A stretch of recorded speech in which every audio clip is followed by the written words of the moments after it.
India जो कि number 1 team है एशिया कप में, किसी से उसका मुकाबला नहीं था, वो फाइनल में पहुंचने में कामयाब हो गई है और आज बांग्लादेश को शिकस्त दी। मैच खत्म हुआ, 41 रन से कामयाबी हासिल की है इंडिया। बाकी जो कहानी है वो भारत की थी। भारत जो है फाइनल में पहुंच चुके हैं। Abhishek Sharma and Shubman Gill, both of them together at the top, like Shweb was saying कि जी एक फाउंडेशन सेट करना is extremely important और वो फाउंडेशन भी ऐसी सेट हो रही है कि मतलब आप अगर बीच में मिडिल ऑर्डर ना भी उतना चले आप फिर भी 170 तक कर लेते हो। अभिषेक बच्चन ही निकलता है मेरे मुंह से। अभिषेक शर्मा ने जिस तरह पेटा लगाया ना यार, क्या खेलता है। शुरू के 2 ओवर आप देखें, उन्होंने आज थोड़ा सा पिच मुश्किल था, वो 6 ओवर खेल जाता है और जिस तरह मारता है वो सारा इम्पैक्ट वो डालता है। वो रन्स बनाता है तो नीचे वाले जितने भी प्लेयर्स हैं ना वो रिलैक्स हो जाते हैं। Abhishek Sharma once again dependable India के लिहाज से अगर देखा जाए। उन्होंने ये भी कहा आके कि मतलब मैं बात हो रही थी स्ट्राइकिंग की, जिस तरह हम बात कर रहे थे कि किस तरह से कितना अच्छा वो छक्के मारते हैं, ओवरऑल क्लीन हिटिंग उनकी। तो उन्होंने आगे से कहा कि मैं नेट्स में भी प्रैक्टिस करता हूँ और कोशिश करता हूँ कि मैं आउट ना हूँ। और दूसरी चीज़ उन्होंने कही थी वो यही थी कि जब मेरी जोन में बॉल आता है तो मैं बैटिंग जब मैं करने जा रहा हूँ तो मैं ज़्यादा सोचता नहीं, बस अगर मुझे बॉल मेरे जोन में होता है तो मैं आई जस्ट गो आफ्टर। तो वो जो एक क्लियर थिंकिंग है शुएब, वो नज़र आ रही है। And how important is that in a batsman? वो तो हम लोगों ने देखा उनका पोस्ट मैच, जब वो प्राइज डिस्ट्रीब्यूशन में ही took his man of the match prize and then he was talking about, जैसे आपने मेंशन किया नेट में, तो उनका मकसद ये था कि मैं हर शॉट नहीं खेलता नेट में और कोई दुनिया में ऐसा बैटर नहीं है कि वो हर शॉट खेलता हो। और दूसरा उन्होंने कहा कि क्लैरिटी है मुझे, अगर मेरे जोन में बॉल आए तो ठीक है।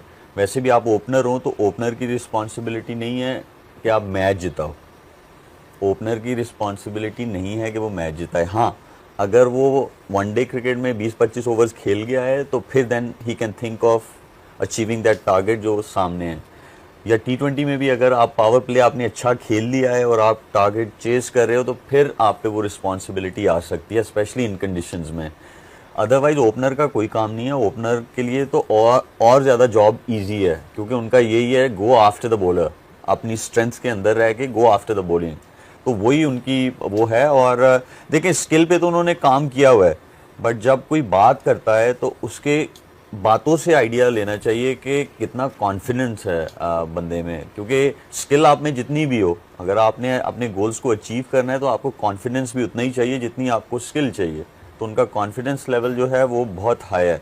और दूसरा, खैर अभी बॉलिंग पे रहने दें, बॉलिंग पे बाद में बात करेंगे, अभी बॉलिंग पे भी आएंगे, डेफिनेटली उस पर भी बात करेंगे। बट वही बात होगी इबादत, Abhishek Sharma and Shubman Gill, both of them together at the top, like Shoaib was saying कि जी एक फाउंडेशन सेट करना इज एक्सट्रीमली इंपॉर्टेंट। और वो फाउंडेशन भी ऐसी सेट हो रही है कि मतलब आप अगर बीच में मिडिल ऑर्डर ना भी उतना चले आप फिर भी 170 तक कर लेते हो।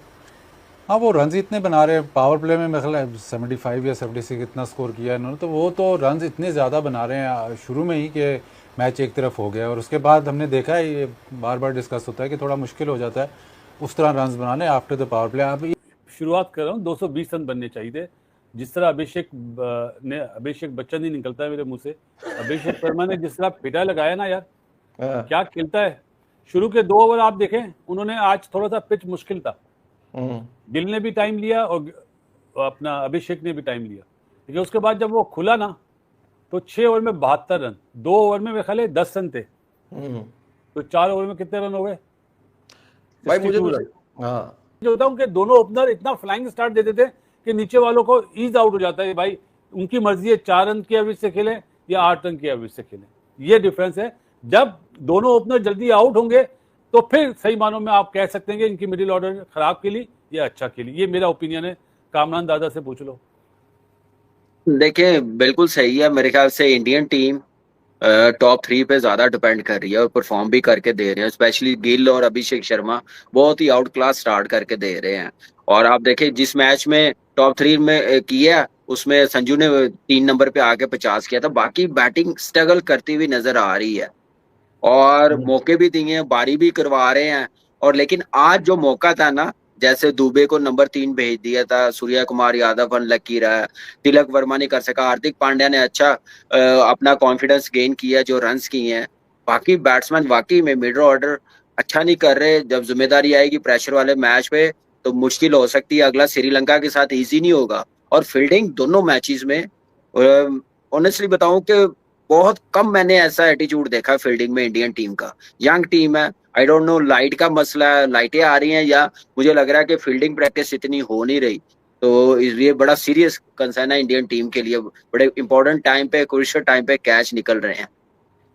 ओके 10 ओवर में 100 से ज़्यादा रन थे और अभिषेक शर्मा जिस तरह खेल रहे थे, एक चीज़ तो मैं अब क्लियर कह रहा हूँ कि अभिषेक शर्मा को पकड़ो 50% टीम बैकफुट पे चली जाएगी इंडिया की। 50% टीम बैकफुट पे चली जाएगी क्योंकि सारा इंपैक्ट डालता ही वही है।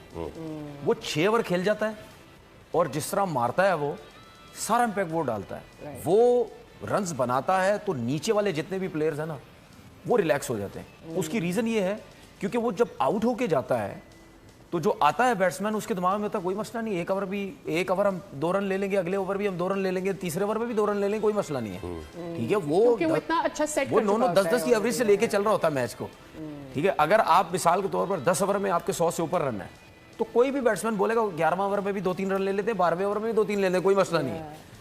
तो वो जो खेलता है, ये मैं आपको बता रहा हूं, अगर पाकिस्तान की टीम फाइनल में पहुंच गई और अभिषेक शर्मा शुरू में आउट हो गए तो इनको मुसीबत पड़ जाएगी क्योंकि उसके अलावा कोई ऐसा प्लेयर ऑल्दो के उनकी बैटिंग डेप्थ बहुत ज्यादा है, उसके बावजूद भी उसके बावजूद इस वजह से कह रहा हूं क्योंकि वो जिस तरह सर्किल में सबको मार मूर के साइड पे करके प्रेशर डाल के चला जाता है ना वो, तो उसके बाद जो अब आप वो देखो कि 6 ओवर के बाद भी जब वो खेल रहा होता है उसमें भी छक्के मार रहा होता है।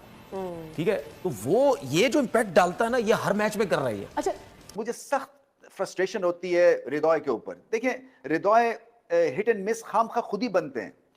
पहले बैटिंग करना और रन चेस की बैटिंग में बड़ा फर्क होता है। मिडिल ऑर्डर में पहले बैटिंग करते हुए आप चांस ले सकते हैं, आप इंप्रोवाइज कर सकते हैं, आप खुल के भी खेल सकते हैं क्योंकि टारगेट सामने नहीं होता, आपने टारगेट बनाना होता है। जब टारगेट सामने हो और इतना मुश्किल टारगेट ना हो तो आपको मिडिल ऑर्डर में सिचुएशन के हिसाब से खेलना। ये नहीं हो सकता कि आप एक टेल एंडर की तरह हिट मार के और आउट हो जाएं और कोई अपने आप को चांस भी ना दें। सो अपने आप को अगर वो चांस नहीं देंगे और इस तरह से अच्छी टीम्स के अगेंस्ट आउट होंगे तो फिर वो रेट नहीं किए जाएंगे। और मैं इसलिए उनको रेट करता हूं कि उनमें ट्रिमेंडस पोटेंशियल है और वो मैच विनर साबित हो सकते हैं प्रोवाइडेड कि वो रन चेज और सेटिंग अ टोटल का फर्क जान ले।